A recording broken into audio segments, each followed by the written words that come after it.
Ministry of external affairs ने तुरंत कड़ा रुख अख्तियार किया और क्या कहा, चलिए बताते हैं जल्दी से दीजिए।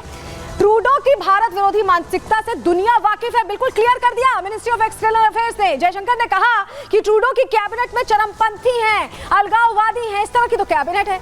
2020 में ट्रूडो ने भारत के अंदरूनी मामले में दखल दी, जी हाँ, ये क्लियर किया। खालिस्तान वाला जो मामला था उसको लेकर यहाँ पे जयशंकर ने बिल्कुल इंडिकेट कर दिया।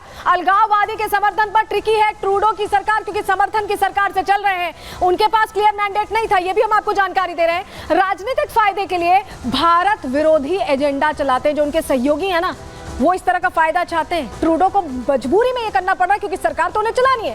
राजनीतिक फायदे के लिए आतंकियों को संरक्षण दे रहे हैं ट्रूडो, ये भारत ने बिल्कुल क्लियर कर दिया। भारत ने कहा कि भारत के भगोड़े आतंकियों को ट्रूडो सरकार ने शरण दी है।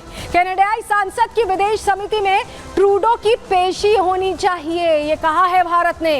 पेशी से पहले ट्रूडो ने भारत पर झूठे आरोप लगाए थे और भारत विरोधी एजेंडे से खालिस्तानी समर्थन बढ़ाना चाहते हैं ट्रूडो। भारत ने ये बिल्कुल क्लियर कट बता दिया है, पूरा क्लियर कट बता दिया है कि इस तरह से बिल्कुल नहीं चलेगा और भारत का स्टैंड बिल्कुल क्लियर है। लेकिन आपको बताएं कि ये जो कनाडा है ना, ये आजकल खालिस्तान और उस तरह की बातें जो कर रहा है, ये पाकिस्तान की तर्ज पर चल रहा है। पाकिस्तान आतंकिस्तान जैसे करता है ना, एंटी इंडिया हर चीज करता है, कनाडा भी वैसे ही एंटी इंडिया मोटिव के साथ आगे बढ़ रहा है। इस मोटिव के पीछे की कहानी क्या, रिपोर्ट के जरिए पहले आपको थोड़ा समझा देते हैं, फिर इनसाइड स्टोरी भी बताएंगे।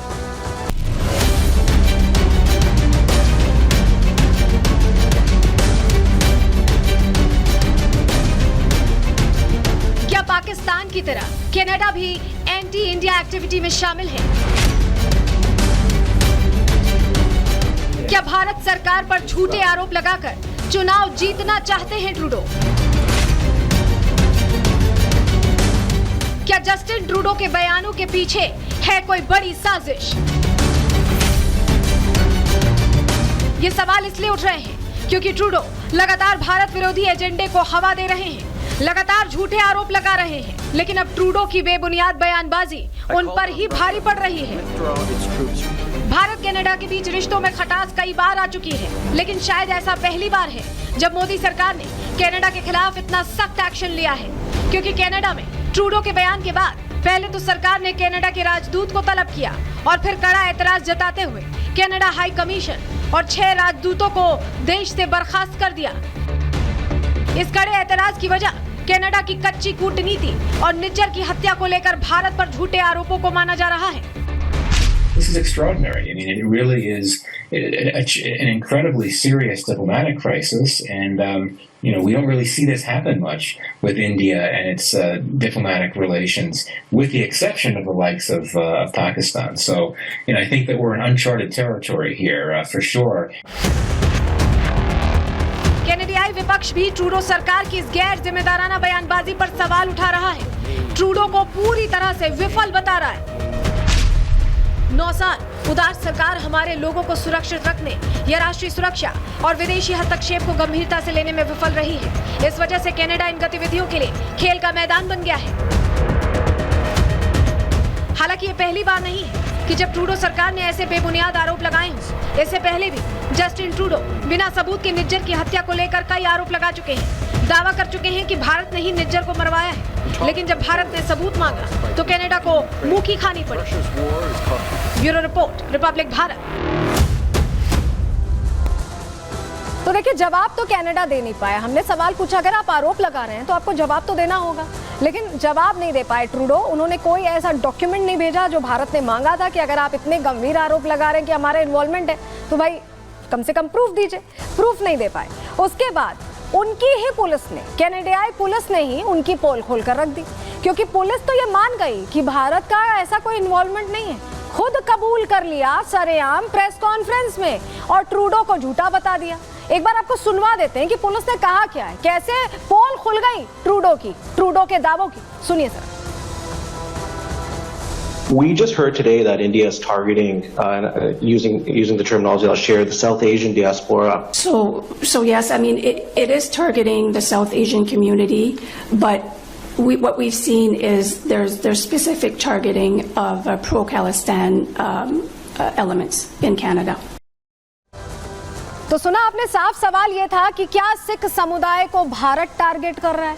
जवाब क्या मिला कि ऐसा कुछ नहीं है, कोई टारगेट ऐसा अटैक नहीं किया गया है। यानी ट्रूडो जो कह रहे हैं उससे इतर, उससे अलग इनकी पुलिस कह रही है। तो या तो आपस में बातचीत नहीं हो पाएगी कि ऐसा एजेंडा सेट करना है, जो भी वजह रही हो सच्चाई सामने आ गई है। और वहां के जो जर्नलिस्ट हैं, जो पत्रकार हैं, वो कह रहे हैं कि ट्रूडो की जो ये बयानबाजी है, इसकी वजह से जो खालिस्तानी समर्थक हैं वो बहुत खुश हैं। यही तो करना चाहते थे ट्रूडो। सुनिए, वहां के पत्रकार खुद गवाही दे रहे हैं कि जो करना चाहते थे ट्रूडो वो हुआ है। सुनिए जरा। The Canadian public is done with the Trudeau government. They've not been wanted for the last few years, but he still manages to cling to power. He'll grab sort of anything he can to cling to power is sort of where we're going here. So don't expect Justin Trudeau to gracefully step aside, even if there's an internal caucus revolt and an RCMP investigation and this and this and that. This seems like a man who's willing to go down with the ship, so to speak. तो देखिए, पत्रकार ने मान लिया कि वहां पर जो ट्रूडो चाहते थे, खालिस्तानी समर्थकों को खुश करना चाहते थे, और वो हुआ भी है। लेकिन ट्रूडो ऐसा क्यों चाह रहे हैं? इसके पीछे की अंदर की वजह क्या है, इनसाइड स्टोरी क्या है? चलिए अब वो जानकारी आपको प्रहार में सबसे पहले बताने वाले हैं। ये जानकारी आपको अभी तक किसी ने दी नहीं होगी, आपको बताते हैं।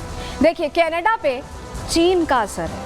आप सोच रहे होंगे चीन कहां से आ गया पिक्चर में, आगे बताएंगे आपको, एक्सप्लेन करेंगे कि क्यों हम ऐसा कह रहे हैं। चीन का भी असर है, अमेरिका का भी हस्तक्षेप है, जी हाँ, और इसके अलावा कनाडा चुनावों का दबाव है, क्योंकि अगले साल कनाडा में चुनाव है। ये जो 3 फैक्टर्स हैं, ये ट्रूडो को मजबूर कर रहे हैं इस तरह की बयानबाजी करने के लिए, क्योंकि उन्हें ध्यान कहीं और ले जाना है। वो नहीं चाहते कि वहां की जो जनता है, जिन्हें पहले से ही कम पसंद करती है, जिसकी वजह से उन्हें कोalition गवर्नमेंट बनानी पड़ी, अब अगले चुनाव में वो बिल्कुल ही नापसंद करे और आउट होना पड़े, ये नहीं चाहते हैं वो। चलिए आपको सबसे पहले बताते हैं, जब हम कह रहे हैं कि चीन का असर है, तो चीन का असर कैसे, चलिए फटाफट से आपको जानकारी दे देते हैं। क्योंकि चीन का असर ऐसे है क्योंकि चीन सब कुछ करवा रहा है, जी हाँ, पहले भी करवाया था, अभी भी करवा रहा है। क्यों हम कह रहे हैं, चलिए जानकारी जल्दी से आपके सामने रख रहे हैं। आपको बताएं, कई सालों से चीन को लेकर ट्रूडो का जो रुख है ना, वो बहुत सॉफ्ट रहा है, बहुत नर्म रहा है। कनाडा के चुनावों में खबर इन्हीं की एजेंसी ने ये ब्रेक की थी कि चीनी हस्तक्षेप हुआ है, चीन से समर्थन मिला है, चीन से मैनेज किया गया है। चुनावों में फंडिंग को लेकर बहुत खुलासे हो चुके हैं, जी हाँ, इन्हीं की एजेंसी ने खुलासे किए हैं। खुलासे के मुताबिक चीन ने चुनावों में फंडिंग की थी, यानी मदद दी थी ट्रूडो को चुनाव लड़ने के लिए, क्योंकि उतने उस वक्त वो वेल ऑफ नहीं थे। 2021 में जस्टिन ट्रूडो की जो पार्टी थी, उसको समर्थन दिया था चीन ने, बाहर से समर्थन दिया था। कनाडा में अल्पसंख्यक सरकार बनाने के लिए फंडिंग की थी, क्योंकि चीन नहीं चाहता था कि क्लियर मैंडेट की सरकार है। और यही वजह है कि यहाँ पे जो बैटिंग बॉलिंग चल रही है, इसमें चीन ने पूरा समर्थन किया, और यही वजह है कि अभी इस वक्त वो सब कुछ संभाल रहे हैं। चीन चाहता था कि ट्रूडो चीन के खिलाफ कोई फैसला ना ले, और इसके लिए बैकिंग कैसे की गई, पूरा समर्थन दिया गया, पूरा सपोर्ट दिया गया, और उसके बाद ट्रूडो की सरकार यहाँ बन पाई।